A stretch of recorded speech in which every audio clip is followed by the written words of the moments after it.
할렐루야. 믿음으로 사는 교회 예배 자리 가운데 나아오신 한 사람 한 사람을 축복합니다. 이 시간 자리에서 일어나심으로 예배하시며 나아가도록 하겠습니다.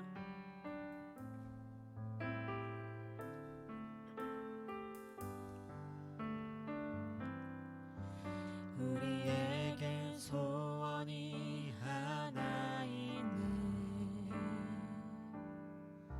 주님 다시 오실 그날까지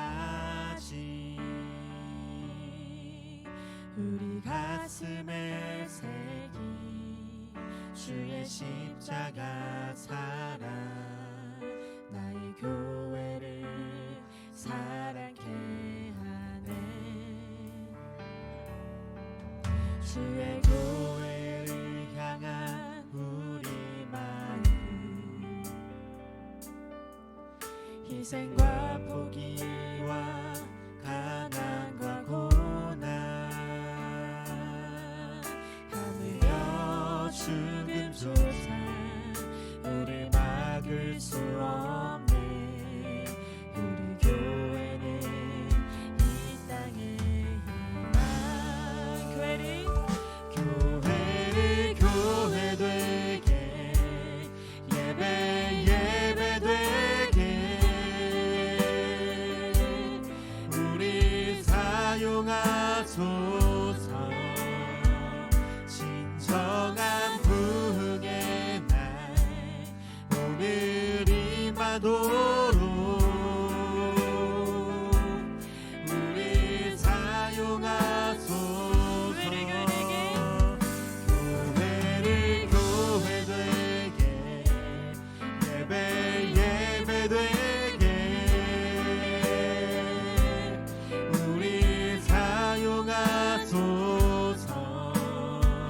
진정한 부흥의 날 오늘 임하도록 우리 사용하소서. 자, 목소리 높여 고백합니다. 교회를 교회 되게, 예배 되게 우리 사용하소서. 진정한 부흥의 날 오늘 임하도록 우리 사용하소서. 하나님 아버지 감사합니다. 이 예배 자리 가운데 불러주신 은혜에 반응함으로, 하나님의 말씀으로 변화됨으로 이 시간 예배 자리에 나아가는 우리들 한 사람 한 사람 되기를 간절히 소망합니다. 우리의 마음 가운데 있는 주님을 바라보지 못하는 것들이 있다면 이 시간 내려놓고 온전히 주님께로 고정된 마음을 허락하여 주시옵소서. 그리하여 하나님이 말씀하신 바 가운데 우리가 담대히 걸어나가며 하나님이 인도하시는 대로 우리가 변화할 수 있는 그런 오늘의 삶이 되기를 간절히 소망합니다. 주님을 만나며 주님의 말씀에 귀를 기울이며 하나님께로 나아갈 수 있는 시간으로 인도하여 주시옵소서. 이 모든 예배를 기뻐 받으실 그 주님께 영광 돌려드리며 모든 말씀 우리 주 예수의 이름으로 기도드렸습니다. 아멘. 이 시간 함께 박수 치시면서 우리의 찬양 받을 시간 따라신 그 주님만을 높여드리며 나아갑니다.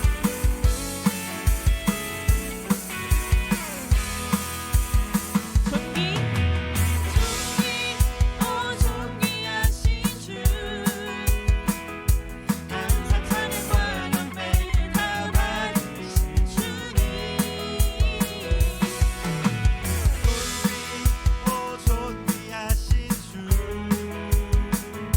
감사 찬양과 경배 다 받으신 우리가 주님 나를 올려드리며 찬양 할렐루야. 찬양 할렐루야. 보좌 위 어린 양께 우리 경배하며 영광 돌리네. 오 할렐루야. 우리 왕께 영광, 우리 다시 한번 처음부터 그 주님만을 올려드리며 나아갑니다. 존귀하신 주, 존귀하신 주, 감사 찬양과 경배 다 받으신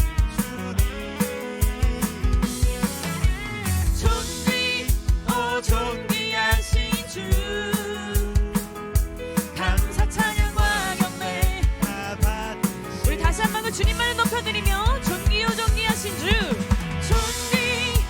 존귀하신 주 우리의 감사 찬양 받으시옵소서. 아버지 찬양 받으시기 합당하신 그 주님만을 높여드리며 우리의 목소리를 그 주님께 영광 올려드립니다.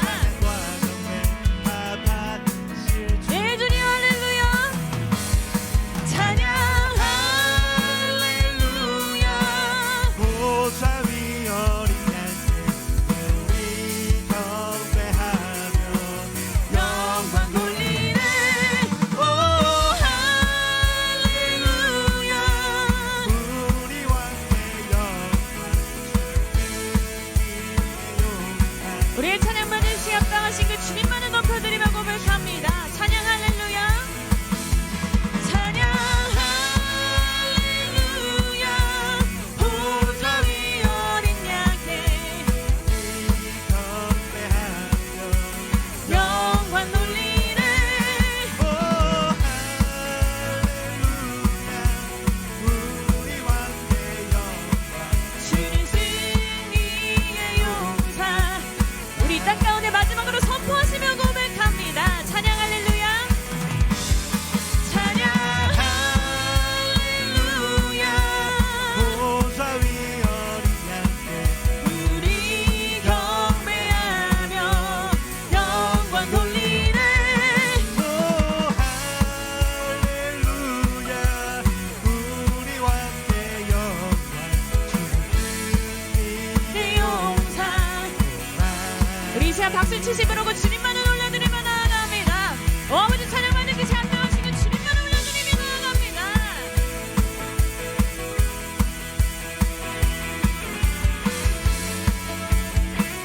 우리의 찬양과 경배 다 받아주시옵소서. 그 주님께 영광 말씀 올려드리며 나아갑니다. 아멘.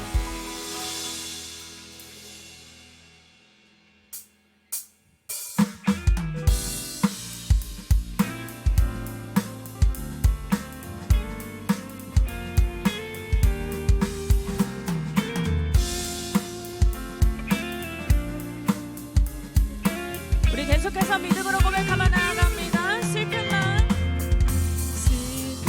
마음 있는 사람 예수 이름 믿으며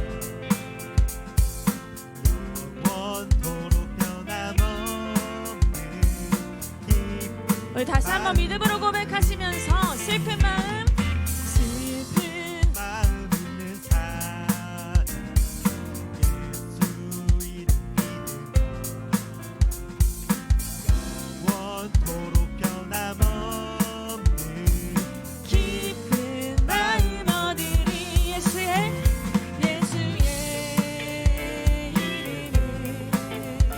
세상의 소망이요 예수의 이름을 천국의 우리 처음부터 고백하시며 나아갑니다. 슬픈 마음 마음 있는 사람 예수 이름 믿으며 영원토록 영원토록 변함없는 기쁨 아멘. 2절로 고백합니다. 거룩하신 주의 이름 하신 주의 이름 너의 방패 삼아 환난 시험 당할 때에도 난 시험 당할 때에 주 기도드려라 예수의 이름을 세상의 소망이요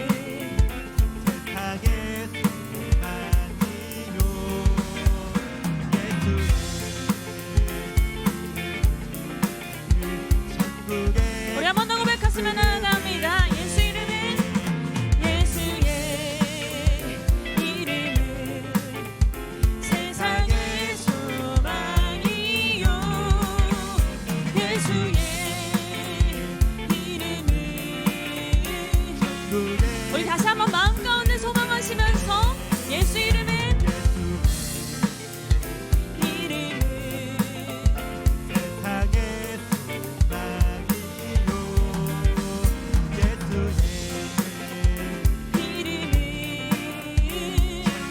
자, 목소리 높여 고백합니다.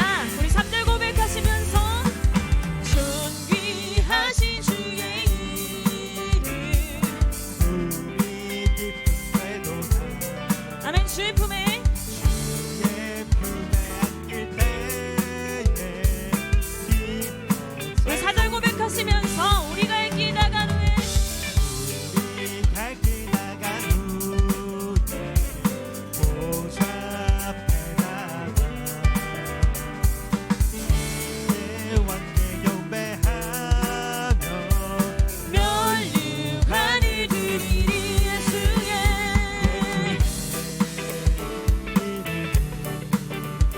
세상의 소망이요 예수의 이름을 천국에 아버지 하나님 우리 마음 가운데 소망하며 고백합니다. 예수의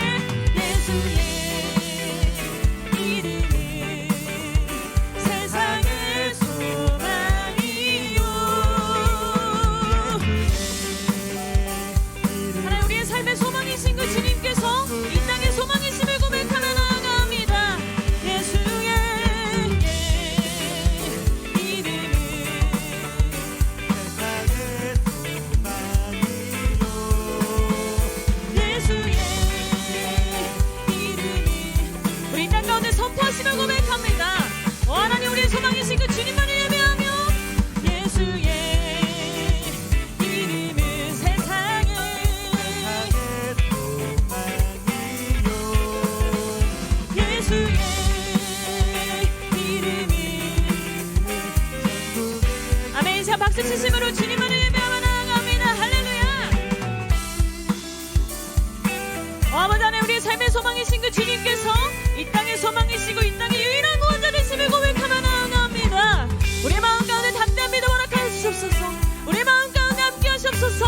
이 삶을 주님만을 높여드리며 고백하며 나아갑니다. 아버지 예수 이름에 예수의 이름은 세상에 세상의 소망 이요 예수의 이름은 천국의 기쁨이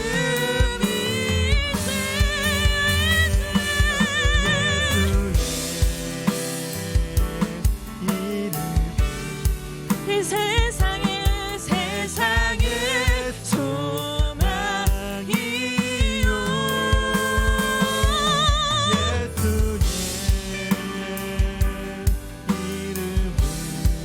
아버지 하나님 이 시간 우리의 마음 가운데 소망하며 자 우리 마음 가운데 담대히 고백하며 나아갑니다.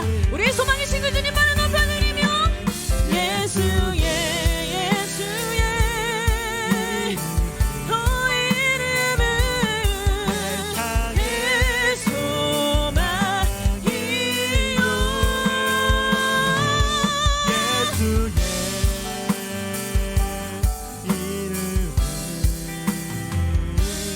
천국의 기쁨이세 예수의 이름은 예수의 이름은 세상의 소망이요 예수의 이름은 천국의 기쁨이세. 우리 앉아서 예배드리도록 하겠습니다. 아멘. 하나님 우리가 이런 예배자 되길 소망합니다. 우리가 이러한 마음으로 우리의 소망이신 그 주님만을 바라며 그 주님이 허락하시는 천국의 기쁨을 바라며 그 주님의 이름만을 소망으로 두고 살아가는 그런 삶을 살아가길 간절히 소망합니다. 이제 하나님 아버지 우리가 무엇을 기도할지 몰라도 무엇을 부르짖을지 몰라도 우리가 단 하나 그 이름만을 부르짖길 소망합니다. 우리가 그 예수 이름을 부르짖으며 나아갔을 때 우리를 인도하시는 그 주님을 따를 수 있도록 그러한 은혜를 허락하여 주시옵소서.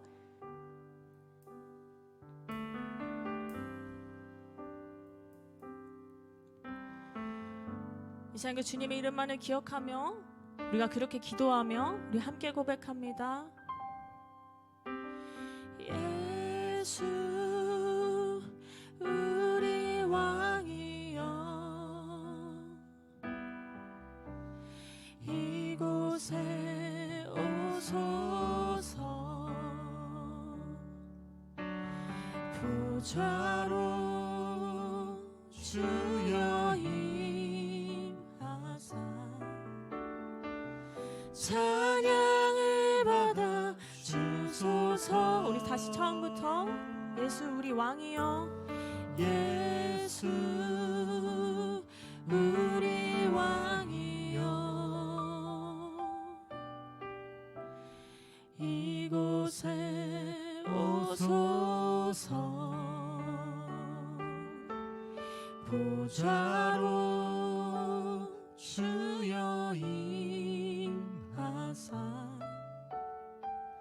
찬양을 받아 주소서. 주님을 찬양하오니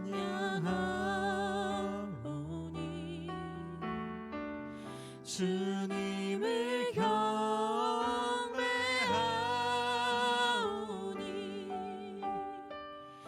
왕이신 예수여 오셔서 좌정하사 다스리소서.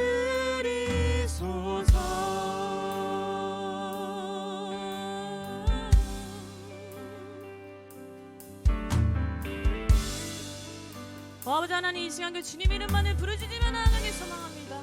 우리의 왕이시여 이 시간 이 자리 가운데 오셔서 우리를 다스려 주시옵소서.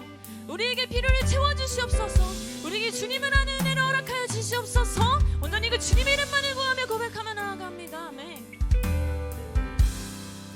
예수 우리 왕이여 예수 우리 왕이여 이곳에 오소서 보좌로 주여 임하사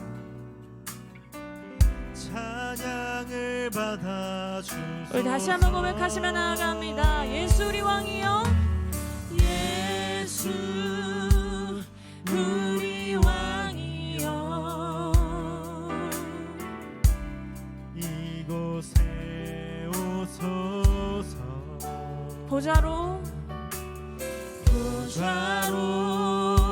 주여 임하사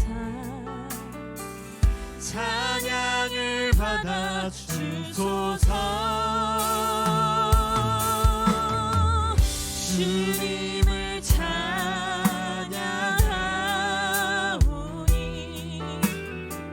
주님을 경배하오니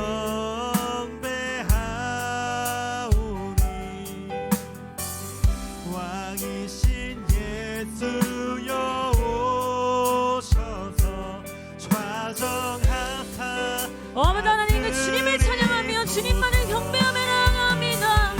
주님을 찬양하오니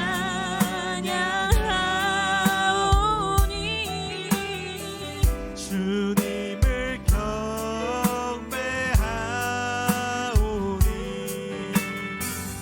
왕이신 예수여 아버지 하나님 우리의 찬양을 받아주시옵소서. 이 시간 좌정하여 주시옵소서. 아버지 하나님 그 주님만을 예배하며 나아갑니다. 나 주님을 찬양하오니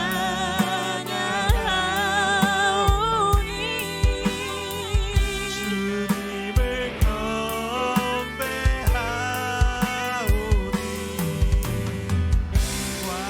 하나님 이 시간 온전히 우리를 다스려 주시옵소서. 우리 가운데 함께 하시옵소서. 우리 예배를 받아주시옵소서. 아버지 하나님 주님만 영광 받아주시옵소서. 나 주님을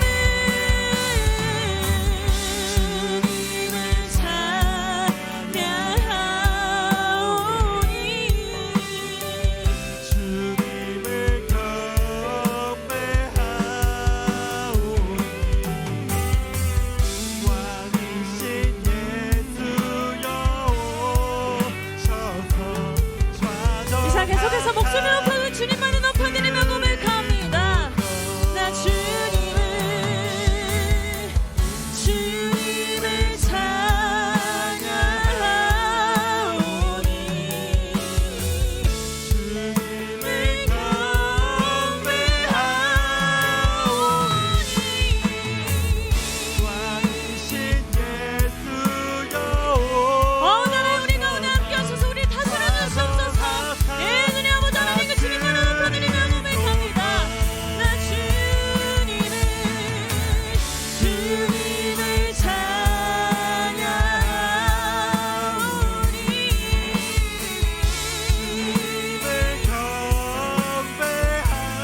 주님을 경배하오니 왕이신 예수여 오셔서 좌정하사 다스리소서.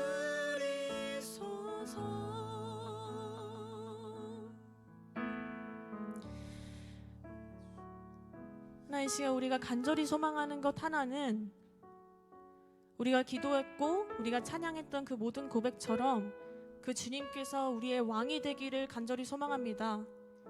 그 주님께서 우리와 이 자리에 함께하기를 간절히 소망합니다. 하나님, 우리의 찬양과 우리의 예배가 결코 땅에 떨어지는 그런 예배 아니라 온전히 주님께 올려드릴 수 있는, 주님께 영광 돌려드릴 수 있는 예배 되기를 간절히 소망합니다. 하나님, 이제 우리와 함께하여 주시옵소서. 우리가 어떻게 기도할지 모르고 어떻게 살아갈지 모르고 어떻게 주님께 다가갈지도 모르는 시기가 있습니다. 주 아버지, 이 시간 온전히 그 주님만을 바라며 나아가오니 우리가 기도하는 그 모든 것들 가운데 하나님 함께하여 주시옵소서.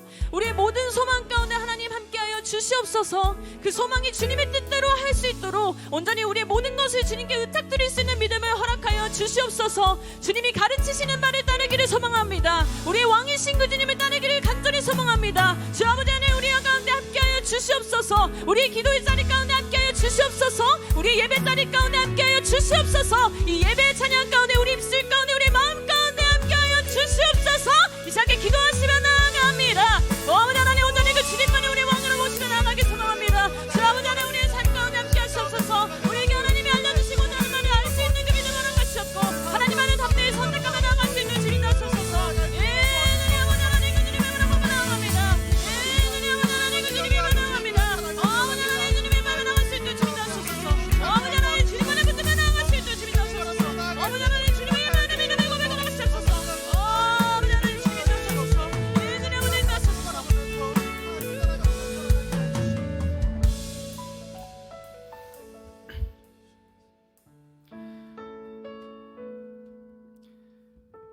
살아계신 하나님 아버지, 이 시간 주님을 사랑하는 주의 백성들이, 주의 자녀들이 주님 앞에 모였습니다.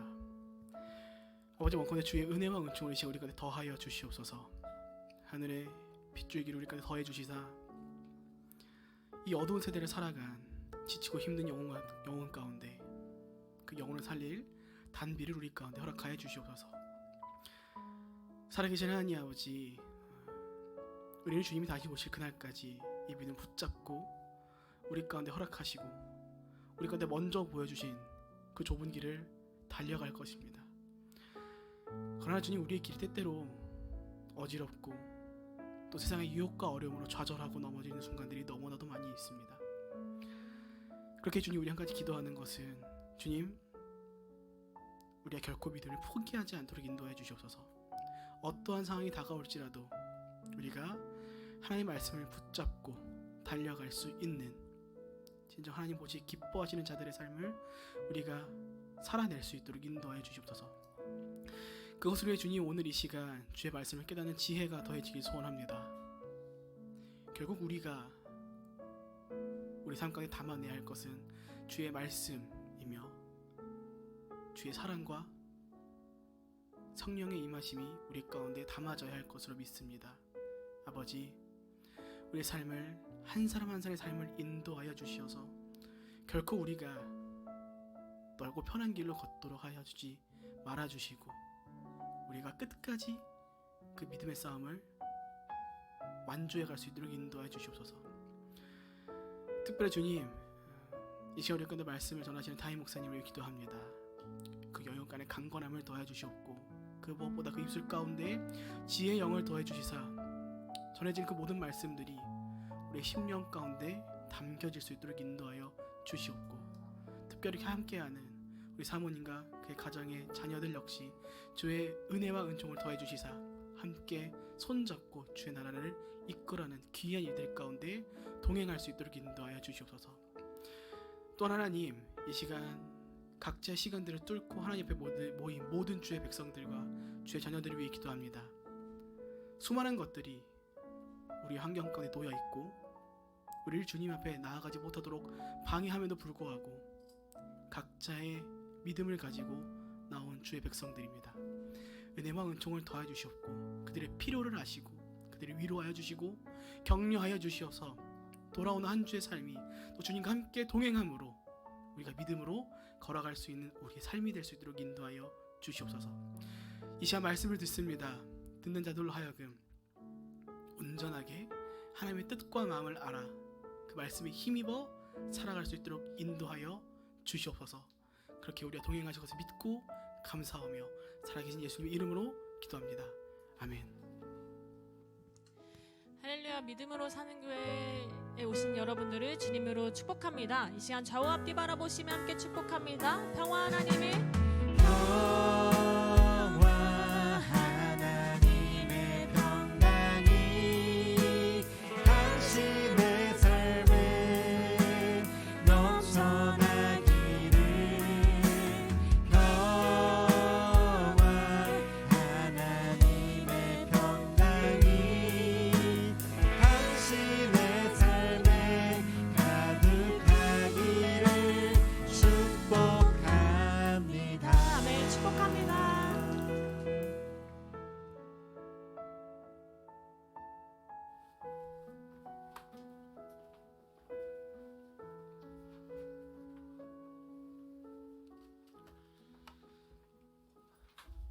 오늘 하나님께서 우리에게 주시는 말씀은 마태복음 5장 38절부터 42절까지의 말씀입니다. 한 절씩 교독하겠습니다. 또 눈은 눈으로 이는 이로 갚으라 하였다는 것을 너희가 들었으나 나는 너에게 이르노니 악한 자를 대적하지 말라. 누구든지 네 오른뺨을 치거든 너 돌려내며 또 너를 고발하여 속옷을 가지고자 하는 자에게 겉옷까지도 가지게 하며 또 누구든지 너를 하게 하든 불쌍한 걸 하고 함께 읽습니다. 내게 구하는 자에게 주며 내게 꾸고자 하는 자에게 거절하지 말라. 아멘.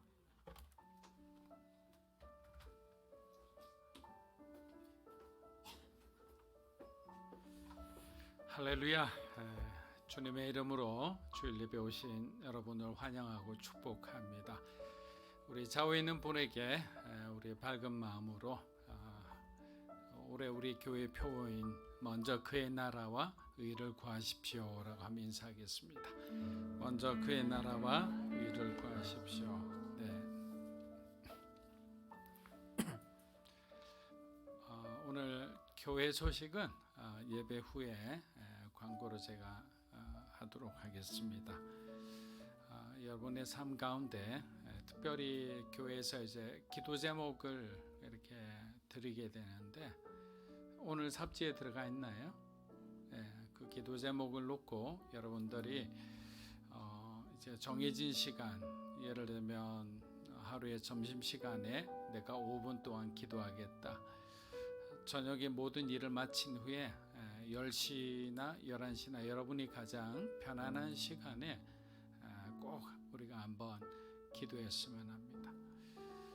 간략하게 적은 것이라 나중에 뭐 구체적으로 나오면 그때 더 상세히 나누겠습니다. 우리가 그렇게 해서 약 한 3개월 후에 어떻게 되느냐 보는 거예요. 3개월 동안 같은 마음으로 같은 기도 제목으로 하나님 앞에 우리가 영광을 구했을 때 하나님께서 교회를 통해 어떤 일을 하시는지를 우리가 직접 목격하게 되면 여러분의 개인 기도에 대해서도 더 큰 힘을 받으리라 생각합니다. 기도는 결국 기도자의 믿음을 통해 기적이 일어날 수도 있고 아니면 정말 올라가다 그냥 사라지는 그런 어떤 허황된 기도가 될 수도 있는 겁니다. 그래서 우리 함께 그런 마음으로 기도했으면 합니다. 기도하겠습니다. 하나님 아버지, 오늘도 우리에게 은혜를 주심에 감사합니다. 날마다 주님의 임재 가운데 우리를 거하게 해주시고 주님을 생각하며 주의 말씀대로 바른 길을 갈 수 있게 해주심에 감사합니다. 설사 인생에 오류가 있더라도 때로는 실수와 실패가 있더라도 하나님께서 우리를 바로잡아 주시고 주님이 원하시는 주님의 임재 가운데 거하게 해주셔서 감사드립니다. 아직까지 너무나 많이 부족합니다. 그래서 오늘도 말씀에 기대어 살아가려고 합니다. 오늘 말씀을 통해서 또한 우리에게 필요한 또 우리 인생의 가이드가 되는 귀한 메시지를 허락하여 주시고 주신 말씀 기억하며 그렇게 살아내도록 도와주시옵소서. 예배의 모든 시종간 성령의 넘치는 기름 부음으로 함께 해 주실 줄 믿고 의지하며 살아계신 예수 그리스도의 이름으로 기도합니다. 아멘. 자, 오늘은 보복하지 말라, 서로 사랑하라라는 제목으로 말씀을 좀 나누겠습니다. 말씀을 준비하던 중 어떤 분의 글을 우연히 읽게 되었는데 여러분들도 아마 잘 아시는 내용이라 생각합니다. 우리가 과거에는 IQ가 높은 사람이 마치 성공하는 것처럼 그렇게 생각했던 시절이 있었습니다. 하지만 연구를 통해 밝혀진 것은 IQ뿐만 아니라 높은 EQ, 소위 감정 지수도 중요하다는 사실을 알게 되었습니다. 그래서 우리가 흔히 EQ라는 것은 우리의 감정을 이해하고 통제하는 능력을 말한다고 합니다. 다른 사람의 감정을 이해하고 내가 하고 싶을 때도 하지 않을 수 있는 힘, 또는 하고 싶지 않을 때도 할 수 있는 힘이 바로 이 감정의 이 EQ의 능력이라고 했습니다. 높은 EQ를 가진 사람들은 당연히 더 나은 의사소통을 가지게 되겠죠. 좋은 관계를 형성하겠죠. 또 어려운 문제에 부딪혀더라도 문제 해결의 능력을 가지고 있다는 거예요. 왜냐하면 우리는 그 감정에 너무 충실하다 보면 내가 싫은 사람하고는 절대로 만나기도 싫고 그 사람하고는 뭐 상종하기도 싫고 같은 일을 하기도 싫고 같은 무대에 서기도 싫은 거예요. 근데 EQ를 가진 사람은 앞서 말씀드린 것처럼 하고 싶지 않아도 할 수 있는 그런 능력을 가지고 있다라고 했습니다. 여러분, 이것은 우리의 신앙도 마찬가지입니다. 다윗과 다윗을 도왔던 이 600명이 어떤 과정을 통해 하나님의 사람으로 만들어졌는지를 우리가 한번 생각해 보았으면 합니다. 다윗은 원래부터 대단한 사람은 아니었죠. 그는 그냥 목동이었습니다. 형제들 중에 말째였어요. 아무도 주목하지 않는 사람이었습니다. 그냥 피부가 붉고 용모가 그냥 뛰어난 그런 어떤 미소년이었다라고 말할 수 있습니다. 또한 그를 따르는 아둘람 공동체는 또 초기에 어떤 사람들이었습니까? 성경은 이렇게 말합니다. 아둘람 공동체, 소위 말하면 다윗의 지지 그룹이 환난당한 자, 빚진 자, 마음이 원통한 자로 이루어져 있었다라고 합니다. 뭐 뛰어난 어떤 인재들이 모여 있었던 것이 아니에요. 이들은 사회적으로, 경제적으로, 심리적으로 아주 심각한 어려움을 겪고 있는 사람들이었지만 하나의 공동체를 이루고 그리고 그 속에서 하나님이 주시는 희망을 찾았던 것입니다. 그러니까 우리의 지금 가정이 지금이 어떻다라는 것은 중요하지 않아요. 왜? 아둘람 공동체 사람들이 심각하면 더 심각했던 거예요. 우리의 교회가 막 불련된 그 교회를 바라보고 그냥 한탄하고 어찌할고 할 필요가 없는 거예요. 마음만 합하면 그곳에는 예수님의 허락하신 길이 있다라는 거예요. 사랑하는 여러분, 하나님은 우리가 충분히 준비될 때까지 훈련시키시는 분입니다. 이 말을 여러분들이 잘 의미해 보시길 바랍니다. 오스왈드 샌더스, 아주 유명한 원로 선교사님이 지은 책의 제목이 뭐냐? 충분히 훈련케 하시는 하나님.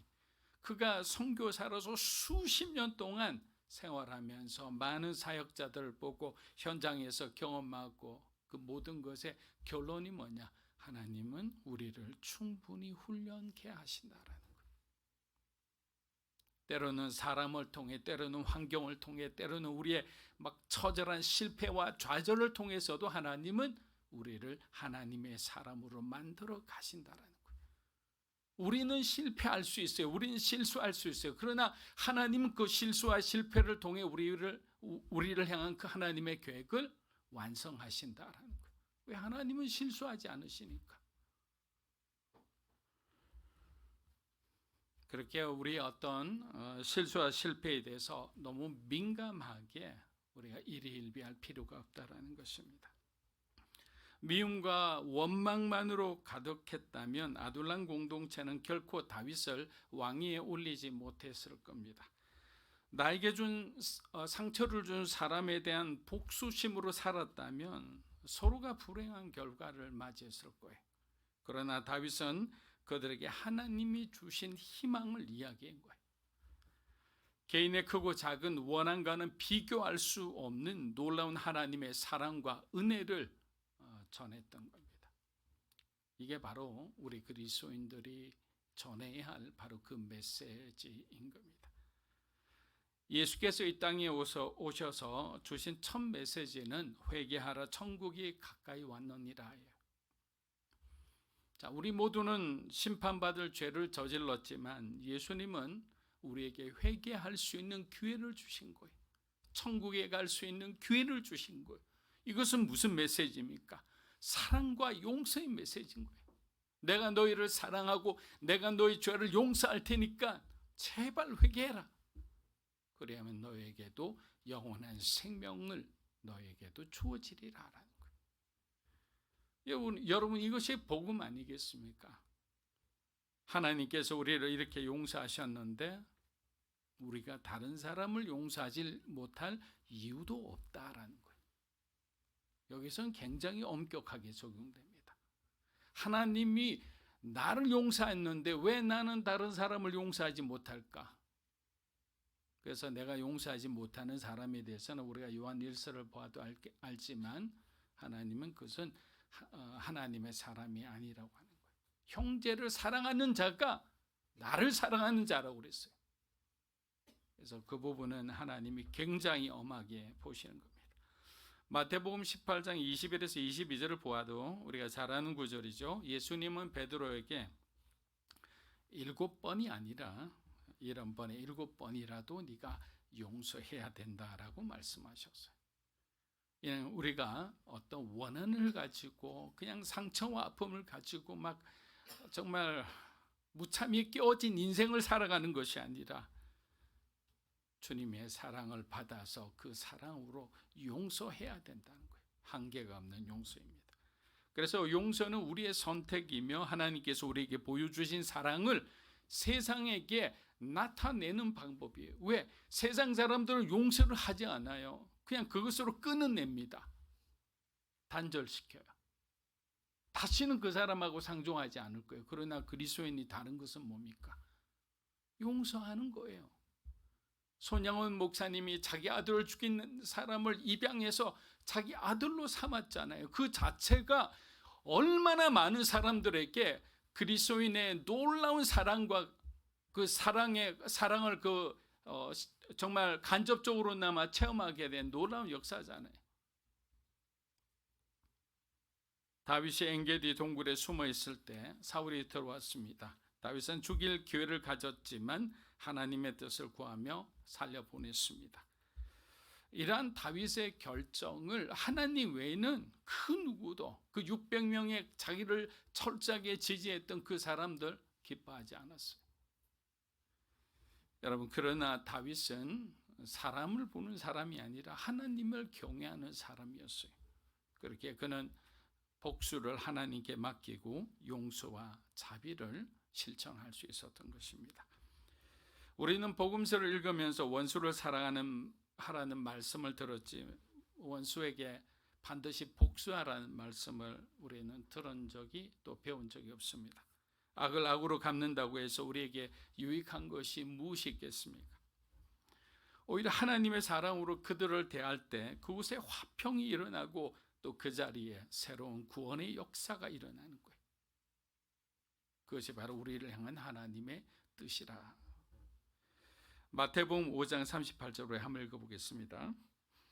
또 눈은 눈으로 이는 이로 갚으라 하였다는 것을 너희가 들었으나 여러분, 유대인들에게 있어 모세 율법은 절대적이었고, 그리고 그것이 몇 세대를 거쳐오면서 아주 불문율처럼 되었습니다. 그런데 예수님께서 새로운 교훈으로 율법에 대한 새로운 해석을 내리고 행동하시니 그냥 난리가 난 거예요.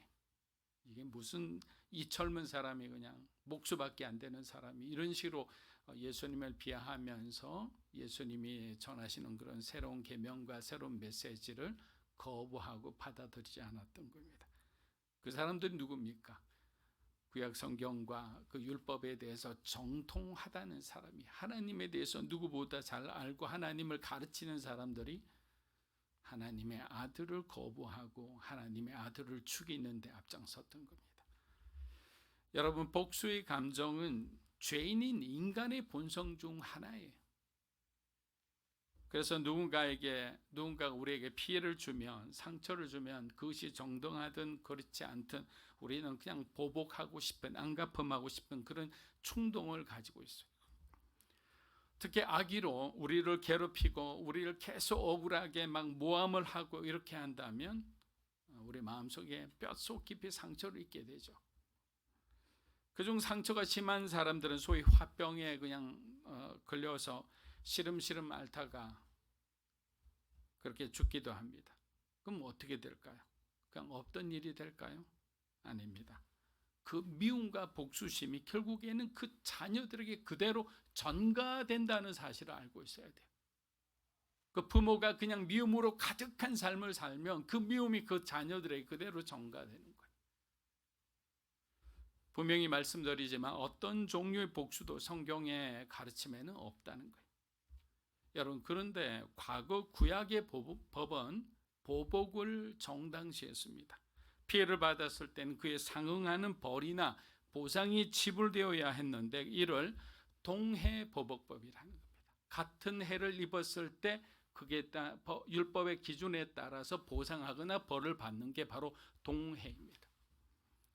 이 법의 목적은 결코 보복을 장려하기 위해서 만든 것이 아니라 하나님께서 이 법을 주신 이유가 있습니다. 이것은 바로 당시 힘없는 노예나 하청민의 삶을 보호하시기 위해서요. 즉 동해보복법은 약자를 보호하기 법이었습니다. 자, 예를 들어 누군가가 큰 실수를 했을 때 만약 그 사람이 힘없는 사람이라면 그는 과도한 형벌로 죽을 수 있어요.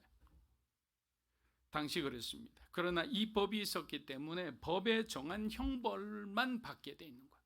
그러니까 목숨을 구할 수가 있는 거예요. 반대로 권력자들이 하층민을 함부로 괴롭히다 잘못을 범해도 법이 없던 시절에는 그냥 대부분 유야무야하면서 그냥 넘어가 버렸어요. 그러나 동해보복법이 있으니까 그들도 똑같이 벌을 받거나 보상을 해야만 했어요. 결국 이 법은 모든 사람에게 동일한 기준을 적용하여 정의를 실현하고 있었던 거예요. 이제는 힘 있는 사람이 동해보복법이 이제 반려되고 난 뒤부터는 함부로 이렇게 힘없는 사람을 괴롭히거나 그들에게 손해를 입히는 그런 경우가 훨씬 줄어들게 된 거예요. 이러한 관점에서 볼 때 동해보복법은 약자를 보호하고 사회의 불공평을 최소화하려는 하나님의 사랑과 공의의 표현이었다라고 우리가 할 수 있는 거예요. 마태복음 5장 39절입니다. 나는 너희에게 이르노니 악한 자를 대적하지 말라. 왼편도 돌려대며. 자, 악한 자를 대적하지 말라는 말씀을 오해하면 마치 누군가 정의 구현에 비겁한 사람으로 오해할 수 있지만 그런 말씀이 아닙니다. 예수님의 말씀은 내가 어떤 피해를 보았다고 해서 개인적으로 그 사람에게 보복하거나 안갚음하는 것은 그리스도인의 태도가 아니라는 거예요. 참된 그리스도인으로 살아가는 것은 성령의 도우심이 없이는 불가능합니다. 왜냐하면 저와 여러분 모두가 우리 마음속에 언제나 이렇게 흔들릴 수밖에 없는 그런 연약한 죄인이기 때문에 우리는 선보다 악에 반응하는 속도가 아직도 훨씬 빠른 사람들이에요. 그럼에도 불구하고 이렇게 예배드리고 은혜 받을 수 있는 것은 바로 성령 하나님께서 저와 여러분을 지키고 보호해 주시기 때문이에요. 여러분 한번 서로 마주 보시고 한번 뺨을 때리는 것을 상상해 보십시오. 좀 어색한 상상이지만 왜냐하면 이거 반드시 하셔야 돼요. 이렇게 한번 지켜보세요. 자, 오른손잡이가 상대방의 오른뺨을 때리려면 어떻게 돼야 된다 했죠? 자, 집사님하고 제가 이렇게 때리려면 제가 이렇게 때리면 집사님 왼쪽 뺨을 때리게 되는 거예요. 그러니까 여기서 말하는 거는 오른쪽 뺨을 맞았다는 것은 상대방이 나를 이렇게 손등으로 때렸거나 아니면 뒤에서 때렸다라는 말이에요. 이 말은 뭐냐? 라피더는 이렇게까지 이야기했어요. 손등으로 사람을 치는 것은 손바닥으로 때리는 것보다 2배의 모욕을 주는 것이다 라고 했어요. 그래서 그렇게 하지 말라고 했어요. 그런데 예수님은 일반적인 모욕 정도가 아니라 너를 손등으로 치거나 너를 배신해서 너를 뒤에서 치거나 너에게 모욕과 굴욕을 주는 사람일지라도 차라리 한 단계 더 나아가라는 거예요. 네 왼쪽 뺨도 그 사람에게 주어라는 거예요. 이게 참 힘든 거잖아요. 우리는 그 1단계에서 그냥 끝이 나버려요. 그냥 싸우든지 멱살을 잡든지 그냥 같이 때리든지 이렇게 할 건데 예수님은 항상 그리스도인은 한 단계 더 나아가야 한다는 거예요. 그래야 이길 수 있다는 거예요. 우리는 힘으로 같은 힘으로 그냥 싸워서 그 사람을 그냥 짓눌러 버리면 어디 감히 나한테 덤벼 이런 식으로 해가지고 힘이든 경제적이거든 정치적으로 그냥 눌러버리면 이긴다고 생각하는데 예수님은 그게 이기는 것이 아니라 한 단계 더 나아가서 그 사람에게 정말 다른 차원의 용서와 사랑을 보여주라는 거예요. 여러분, 미국의 16대 대통령인 아브라함 링컨 주변에는 그의 정책을 반대하는 정말 많은 정적들이 있었습니다. 그래서 어느 날 그의 비서가 한숨을 쉬며 링컨에게 이렇게 물었습니다. 각하, 왜 그들을 가만히 두십니까? 그들은 당신의 정책에 반대하고 있지 않습니까? 그러자 링컨이 이렇게 대답했다고 합니다. 적을 없애는 가장 좋은 방법이 무엇인지 아느냐고. 그것은 바로 그들을 나의 친구로 만드는 것이다 라고 했어요. 링컨은 적대감과 분열이 아닌 어떤 화해와 협력과 우정을 통해 많은 적을 친구로 만들었고 이를 통해 국가를 통합하는 데 큰 역할을 했던 거예요. 저는 말씀을 준비하면서 이 구절이 참 이렇게 가슴에 많이 와닿았습니다. 아, 그렇구나. 정말 나를 반대하는 사람, 나를 정말 이렇게 힘들게 하는 사람은 그냥 본능적으로 나하고 다른 사람, 나를 미워하는 사람, 나를 공격하는 적 이렇게 생각했는데 그냥 평행선을 그어놓고 접촉점을 안 가지려고 우리는 하잖아요. 그런데 링컨 대통령은 오히려 그들을 친구로 만드는 것이 중요하다라고 했어요. 마태복음 5장 40절입니다. 너를 고발하여 속옷을 가지고자 하는 자에게 겉옷까지도 가지게 하며. 자, 여러분 복음을 영어로 뭐라고 합니까? 가스펠 또는 굿뉴스라고 하죠. 근데 세상에서 들려온 뉴스는 굿뉴스입니까? 거의 배드 뉴스에 가깝죠. 그렇게 우리가 지금 무엇을 듣고 지금 내가 뭘 가장 묵상하고 있느냐에 따라서 우리는 그날의 영적 컨디션이 달라질 수밖에 없습니다. 법원 주변에 가면 긴장한 얼굴로 변호사 사무실에 들어가는 사람들을 가끔씩 보게 됩니다. 무엇 때문에 저렇게 절망적인 얼굴을 하고 있을까? 나하고 관계없는 일이지만 우연히 쳐다보았는데도 마음이 무거워질 때가 있습니다. 성경은 그리스도인들이 어떤 서로 간의 분쟁을 사랑과 화해로 해결할 것을 권장하지 어떤 세상 법정으로 끌고 가는 것을 권장하지는 않습니다. 불가피하게 선과 악을 이렇게 밝혀야 하는 그런 어떤 경우가 있을 때도 있죠. 그러나 그것은 맨날 어떤 문제만 생기면 법정으로 끌고 가는 것을 하나님은 기뻐하지 않으신다는 거예요. 왜냐하면 하나님은 이 공동체가, 교회가 그런 중재의 기능을 할 수 있기를 기대하고 계신다라는 거예요. 그러나 재판만능주의가 이 시대에 또 다른 유행이 되고 있습니다. 여러분, 그 원인은 무엇일까요? 너도 나도 자신의 권리를 강하게 주장하기 때문입니다. 내 권리를 찾기 위해서는 다른 사람의 권리를 조금 빼앗아도 무방하다고 생각하는 것 같아 걱정이 되기도 합니다. 어디서 멈출 줄을 알아야 하는데 그 기능이 제대로 작동하지가 않는 거예요. 그래서 우리가 항상 내려놓고 정말 비울 줄 아는 그런 사람이 되는 것은 오히려 하나님 안에서 정말 축복된 삶이다, 이런 생각을 해봅니다. 우리 40절에 보면 소고까지 가지고자 하는 자에게 그도까지도 가지게 하며라는 예수님의 말씀을 들었을 때 여러분의 마음은 좀 어떤 마음이 들으셨을까요? 소고 가지고 하는데 그도까지 주라는 말씀, 어디까지 양보하며 용서해야 되나 라는 생각이 드시지 않습니까?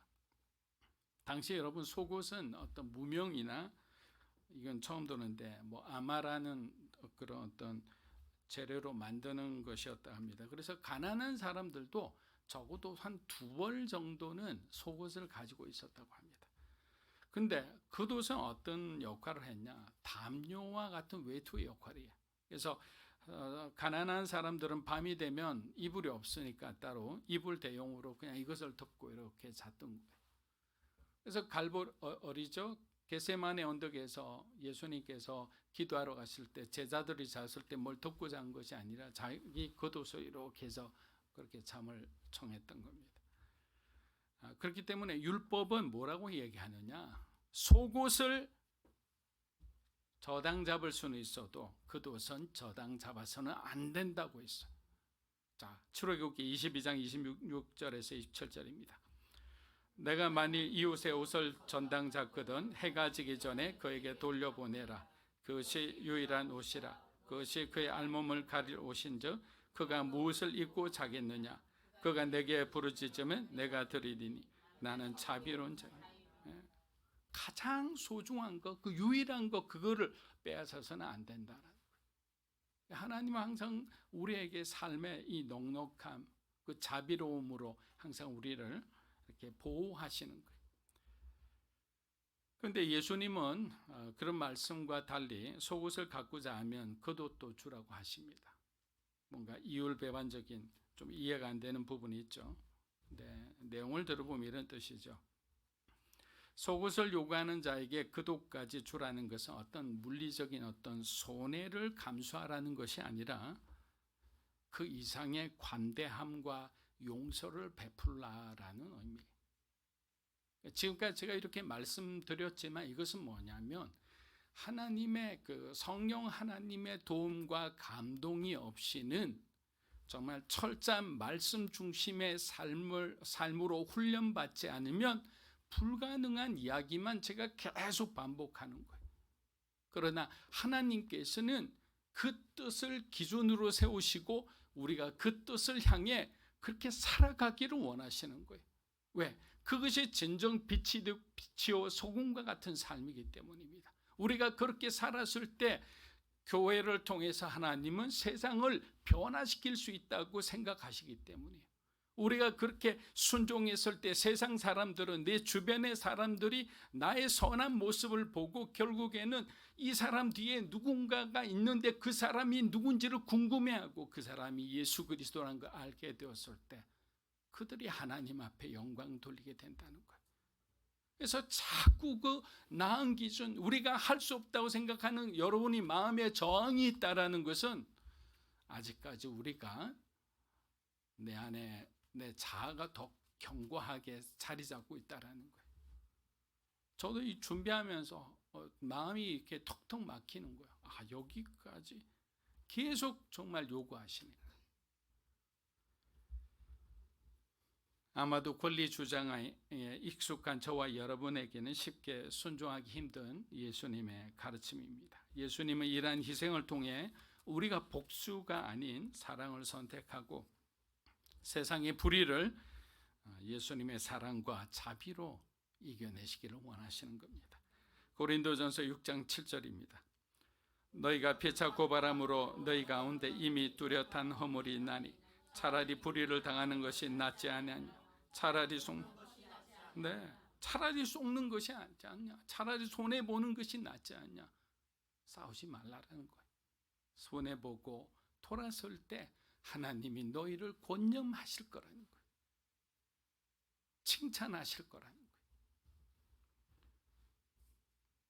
모든 그리스도인은 권리를 누릴 수 있지만 그에 집착해서는 안 됩니다. 세상은 어떤 막 투쟁과 곤모술수로 자기의 권리를 찾지만 예수님은 양보와 희생을 가르치셨습니다. 하지만 지금의 마음가짐으로는 우리의 권리를 사실 막 포기하기가 어려워요. 내가 너무 미치도록 좋아하는 것들이 많기 때문에. 그래서 바울은 우리가 주님의 뜻대로 살 수 있는 중요한 방법을 가르쳐 줍니다. 빌립보서 2장 5절입니다. 너희 안에 이 마음을 품어라. 한번 더 읽겠습니다. 너희 안에 이 마음을 품어라. 바울은 그리스도 안에 있는 이 마음을 품으라고 했습니다.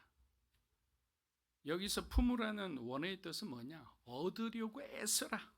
중요하게 여겨라. 이런 뜻이에요. 그럼 이것을 제가 종합해서 해석하면 이렇게 돼요. 너희는 그리스도 안에 있는 이 마음을 중요하게 여기고 이 마음을 얻기 위해 애를 쓰며 전념하여라 라는 뜻이에요. 이것을 얻으면 너희가 내려놓을 수도 있고 용서할 수 있고 자비로울 수 있고 관대할 수 있다라는 거예요. 왜냐하면 이 마음은 세상 사람들에게는 없는 마음이기 때문이에요. 그리고 그들이 이해할 수도 없는 마음이에요. 바울이 세상의 것을 배설물로 여긴다라는 것, 그 세상의 영광, 그 명예, 힘, 권력, 이 모든 것을 배설물로 여긴다고 표현한 것은 세상의 가치로는 절대로 사람의 속사람을 변화시키지 못함을 얘기하는 겁니다. 왜? 그것은 너무나 무익한 것이기 때문이죠. 하나님이 여호수아 군대에게 가나안 족속과 그들에게 속한 모든 것을 완전히 멸절하라라고 성멸을 요구하신 것은 바로 여기 있는 거예요. 그것들이 우리에게 들어오면 우리는 하나님 앞에 올인할 수가 없어요. 그것이 우리의 권리가 되고 우리의 자랑이 되고 그것이 우리의 어떤 쾌락이 되는 순간부터 우리는 헌신이란 말은 감히 꺼낼 수가 없어요. 여러분 빌립보서 2장 5절 우리 영어 성경 보면 in Christ라고 되어 있잖아요. 이 전치사 in이 굉장히 주는 메시지가 큽니다. 이것이 무슨 말씀입니까? 세상과 구별됨이란 뜻이에요. 그리스도 안에 있는 사람, 그리스도 밖에 있는 사람을 구별하고 그 차이를 설명해 주는 거예요. 예수 안에 있으면서 세상 성품을 가져서는 안 된다. 예수 안에 있으면서 세상 사람처럼 행동해서도 안 되고 예수 안에 있으면서 세상의 방법을 너희가 취해서는 안 된다는 거예요. 그것이 바로 in Christ의 의미예요. 근데 저와 여러분은 in Christ이죠. 그리스도 안에 있는 사람이잖아요. 그럼 어쩔 수 없이 제가 말씀한 대로 저와 여러분은 그렇게 살도록 노력해야 돼요. 근데 중간중간에 힘들어할 때도 있죠. 그러나 하나님은 우리를 어떻게 하신다고요? 충분히 훈련시켜요. 그래서 그 일을 할 수 있도록 주님의 형상에 더 가깝도록 그렇게 만들어 가시는 거예요. 그래서 염려하지 마세요. 우리 의지로 하다가는 다 그냥 좌절하고 그냥 낙심하고 그냥 나중에 신경질 나요. 마태복음 5장 41절입니다. 또 누구든지 너로 억지로 오리를 가게 하거든 그 사람과 심리를 동의해. 자, 이 말은 무슨 말인가? 좀 여러분 예전부터 좀 헷갈렸죠. 예수님 당시 팔레스타인 지역을 지배하던 그 로마 군인들에게는 어떤 권리가 하나 있었는데 그게 뭐냐면 자기의 어떤 길 안내나 군수물자 운반에 필요한 노동력을 징발할 권리가 있었어요. 근데 그러한 규칙은 엄격했는데 어떤 거냐? 1마일 이상은 갈 수가 없었어요. 그 사람 보고 이 짐을 들고 저기까지 갑시다 했는데 그게 2마일이면 안 되는 거예요. 1마일까지만 딱 들고 갈 수 있는 거예요. 예수님의 조언의 핵심 뭐냐? 지금 이런 어떤 상황을 네가 주도당하지 말고 네가 주도하는 환경으로 바꾸라는 거예요. 속으로 씩씩거리고 막 기분 나빠하지 말고 너희가 오히려 1마일을 더 가줌으로 그 군인을 놀라게 하라는 거예요. 처음에 1마일은 강제로 가는 것이고 내가 1마일을 더 가져므로써 그에게 자비를 베풀어 주라는 거예요. 그러면 그는 너의 호의에 놀라고 감사할 것이고 자기도 모르게 규칙을 어긴 데 대해 불안해할 것이라는 거예요. 그럼 주도권이 누구한테 와요? 봉사하고 자비를 베푼 사람이 주도권을 가진 거예요. 여러분, 구레네 시몬도 구경하다가 로마군이 그냥 창끝으로 툭툭 건드리면 야 네가 대신 져 이렇게 한 거예요. 이것도 바로 이런 강제 규정 때문이에요. 한 개인의 입장에서는 십자가를 6월절 날 진다는 건 엄청난 수치이자 굴욕이죠. 그러나 메시아를 위해서 십자가를 졌기 때문에 축복이라 하는 것입니다. 마지막 42절 말씀은 누군가 우리에게 요구할 때 한 걸음 더 나아가 우리가 어떻게 할 것인가에 대한 문제, 즉 그리스도인의 태도에 대해 말씀하고 있습니다. 그래서 이 42절 말씀 우리 다 함께 읽어볼게요.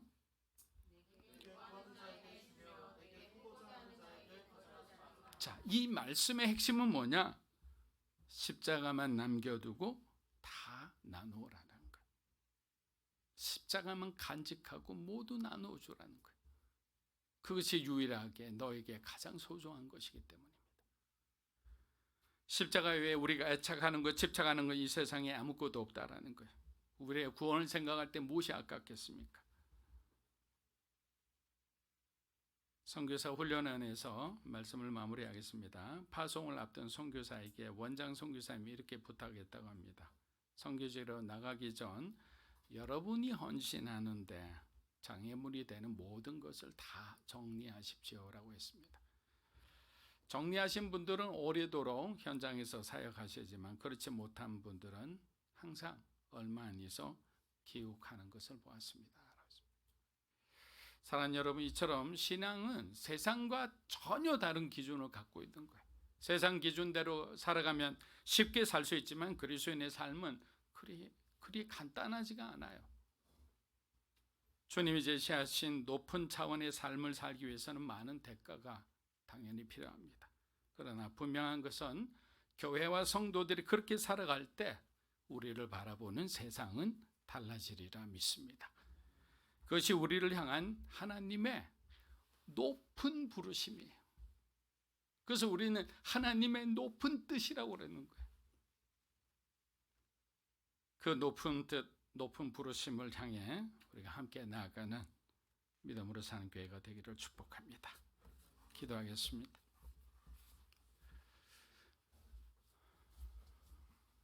우리는 하나님의 그 높은 부르심, 높은 뜻을 찾기 위해서 개인적으로 기도하고 또 여러분들이 오랫동안 신앙생활하면서 그렇게 섬겨왔습니다. 그런데 그것이 제일 안 된 것이 뭡니까? 그 높은 뜻을 가린 것이 무엇이라고 생각합니까? 결국에는 나의 권리예요. 내가 주장하는 나의 권리, 내가 당연히 누려야 하는 나의 그 세상에서의 안락한 삶, 선한 영향력들이죠. 이 시간 다시 한번 하나님의 높은 부르심 안에서 우리가 우리의 것을 내려놓을 수 있게 해주시고 온전한 마음으로, 뜨거운 마음으로 하나님을 사랑하고 섬기게 해달라고 우리 이 시간 기도하겠습니다. 살아계신 아버지 하나님, 감사합니다. 하나님을 사랑하는 사람들에게 주어진 놀라운 하나님의 이 높은 부르심을 향해 오늘도 우리가 좌로나 우로나 쳐다보지 않으며 주께서 우리에게 주신 감동대로 믿음으로 순종하며 나가기 원합니다. 하나님, 우리 가정을 돌봐주시기 원합니다. 믿음의 가정, 복음의 가정이 되게 하여 주시옵소서. 아직까지 하나님, 우리가 씨앗을 뿌리고 있는 단계라면 하나님, 사랑하는 우리 성도들의 그들의 눈물을 하나님 닦아주시고 절망하지 않고 실망하지 않게 하여 주시옵소서. 하나님께서 움직이고 계시고 하나님이 훈련하고 계시니 반드시 주님의 뜻이 이루어지리라 믿습니다. 어둠은 물러가고 모든 저주가 끊어지고 주님께서 주시는 그 복음의 기쁨으로 충만한 가정이 되리라 믿습니다. 하나님, 우리를 향한 높은 부르심, 그 높은 뜻을 향하여 우리가 하나님 앞에 부복하며 순종하기 원합니다. 지금까지 내 힘으로 살아왔던 지난 날을 하나님 앞에 회개합니다. 하나님 앞에 회개합니다. 하나님, 우리를 다시 한번 바로잡아 주시옵소서. 우리 안에 있는 모든 상처와 아픔을 하나님 주님의 보혈로 씻어 주시옵소서. 용서하지 못한 사람들, 여전히 미워하는 사람들, 하나님 모든 것은 정말 우리가 친구로 돌릴 수 있도록, 우리가 서로 협력하고 화합할 수 있도록 도와주시기 원합니다. 무엇보다 이 시간 한 사람 한 사람에게 주의 성령으로 충만하게 하여 주시옵소서. 성령으로 충만하게 하여 주시옵소서. 하늘의 지혜와 명철로 충만하게 하여 주십시오. 우리의 다음 세대들, 우리 청소년들, 우리 자녀들 하나님 기억하여 주시고, 어느 곳에 있든 그들에게 하나님 눈동자처럼 지켜주시고, 주의 능력으로 주님 충만케 해주시고, 하나님 주신 그 신앙으로 견고한 삶을 살아갈 수 있도록 좌로나 우로나 치우치지 않게 붙들어 주시옵소서. 믿음으로 사는 교회를 축복하여 주시고, 하나님께서 주신 그 역할은 전도와 선교의 그 구령의 열정으로 충만하게 하여 주시옵소서. 질병으로 고생하는 사람들에게 예수님의 보혈의 능력으로 하나님 모든 것이 나음을 있게 하여 주시옵소서. 재정적으로 힘들어하는 사람들에게 문을 열어 주시옵소서. 진로를 놓고 고민하는 사람에게, 대문이 열리지 않아 고민하는 사람에게 하나님 역사하여 주시옵소서. 할렐루야.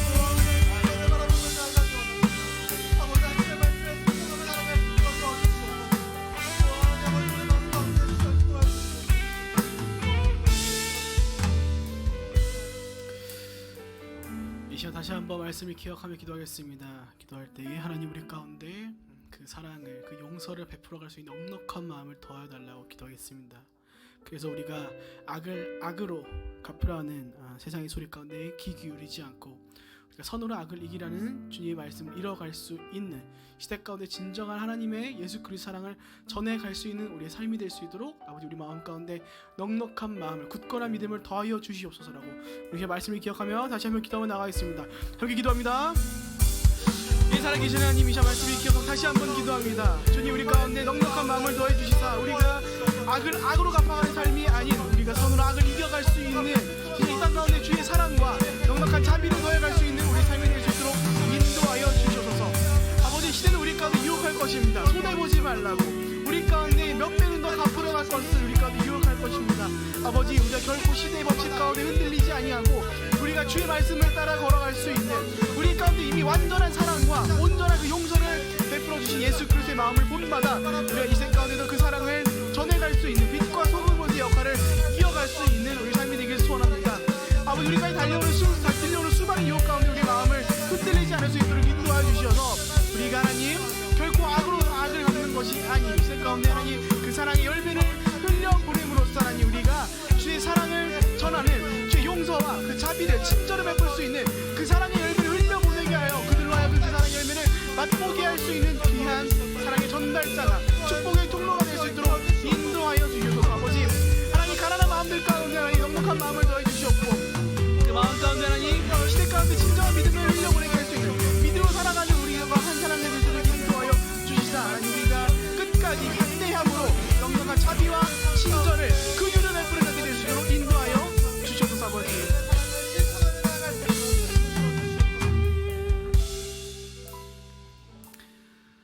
살아계신 하나님 아버지, 우리는 기억합니다. 우리를 위하여 십자가에 못 박혀 죽으신 예수 그리스도의 그 온전한 사랑을 우리가 받았음을, 그러나 주님, 우리는 연약하기에 때때로 그 사랑을 잊어버리고 악을 악으로 갚는 복수심에 불타 억울함을 참지 못하고 우리가 받은 그 억울함보다 더 큰 복수로 우리가 세상의 법칙을 따라 우리의 마음을 쏟을 때가 있음을 고백합니다. 아버지, 이 시간 기도하오니 주님 우리 가운데 넉넉한 마음을 더하여 주시옵소서. 그리하여 우리가 악을 악으로 갚는 것이 아닌 선으로 악을 이기는 자들의 삶이 될 수 있도록 인도하여 주시옵소서. 아버지, 그것이 곧 악한 자들의 머리 가운데 숯불을 쌓는 일임을 우리가 기억합니다. 주여, 우리 가운데 넉넉한 사랑의 마음을, 자비와 긍휼의 마음을 더해 주시어서 우리가 예수 그리스도를 닮아 사랑과 자비가 없는 이 시대 가운데 진정한 그 빛나는 예수 그리스도의 사랑을 전하는 사랑의 통로가 될 수 있도록 인도하여 주시옵소서. 주님, 그렇게 기도합니다. 아버지, 우리 가운데 맺어지는 그 사랑의 열매를 우리만 누리고 끝나는 것이 아닌 우리와 함께하는 우리 이웃들에게도 전할 수 있는 우리가 될 수 있도록 인도하여 주시옵소서. 그리하여 그들로 하여금 진정한 사랑의 열매가 무엇인지, 믿음으로 살아가는 것이 무엇인지를 그들로 하여금 깨닫게 해 주시어서 우리 함께하는 모든 자들이 하나님의 살아계심을 맛보아 알 수 있도록 인도하여 주시옵소서. 그렇게 살아갈 때 하나님, 시대 가운데 하나님 우리를 통해서 하나님 살아계심을 나타내실 줄로 믿습니다. 그렇게 우리 가운데 넉넉한 마음을 더하실 것을 믿고 감사하며 살아계신 예수님의 이름으로 기도합니다. 아멘. 다 함께 자리에 일어나셔서 봉헌하겠습니다.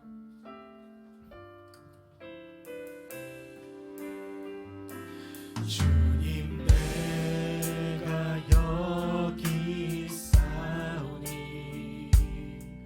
나를 보내소서.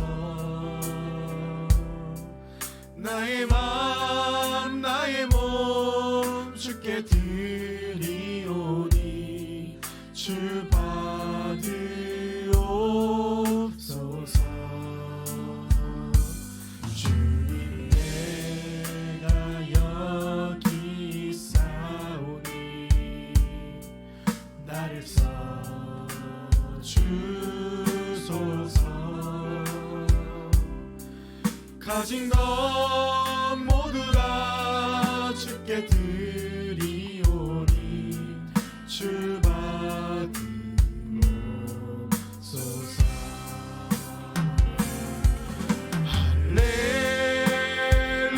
할렐루야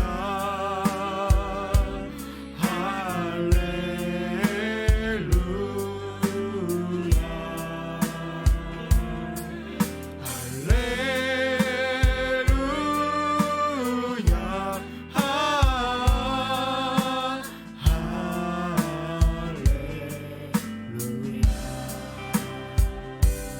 나를 받으옵소서.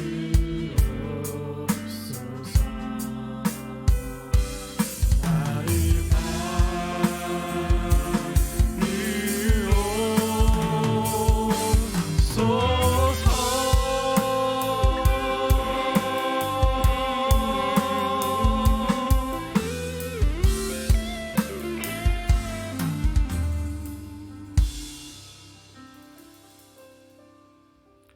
사랑하는 주님, 감사합니다.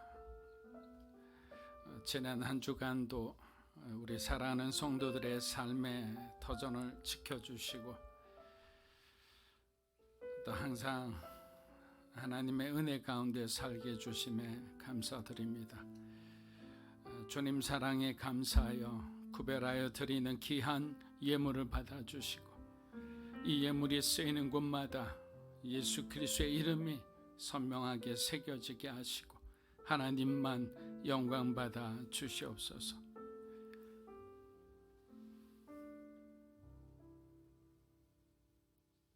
이제는 주님의 예수 그리스도의 한없는 은혜와 하나님의 크고 놀라우신 사랑과 성령님의 감화 감동 교통하심의 역사가 하나님의 높으신 뜻을 바라보며 그 부르심에 순종하여 오직 믿음으로 그렇게 살기 원하는 사랑하는 믿음으로 사는 교회 성도 한 분 한 분의 삶과 가정과 소중한 자녀들 위해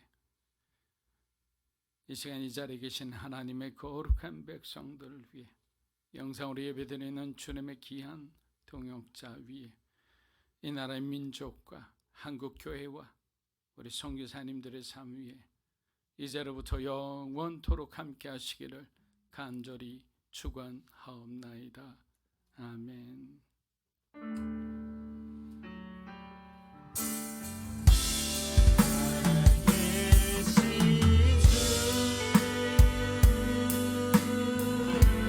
나의 참된 소망 걱정 근심 전혀